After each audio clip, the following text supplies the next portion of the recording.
kon ni ngeen gis ni ci image yi mooy firndeel rek ba tey ni ñu def Auchan bu Mbour xale yi comme ni ngeen ko gisee noonu ci ginnaaw lañu jaar nag mujjee fexe daal ba agsi ci Auchan bi malgré nag takk der defoon nañ lépp luñ man ngir jéem a éviter daal lu ni mel nii di am. leneen li nga xam ne itam mën nañ ko ci def comme jàngat mooy Auchan bi moom dafa mel ne bu fekkente ne nekkul bi gën a mag ci réew mi itam ragal naa ci gën a mag la bokk ndax Auchan bii moom bu mag a mag la bu rëy la boo xam ne itam bu fekkente ne xale yi dugg fi ba séquencé ko daañu fa jël alal ju bëree bëri ndax la fa nekk ci matériel moo bëri lool fee ca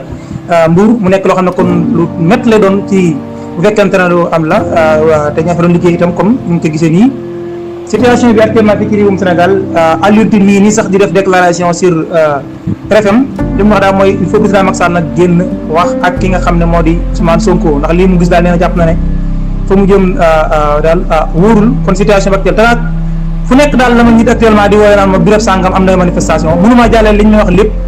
ndax woo rek wala envoyé vocal ne ma nanga am na rek ma jàllale xam ngeen doxewuñ noonu mais wax dëgg yàlla fi ñu may signalé manifestation ci réew yi moom bari na lool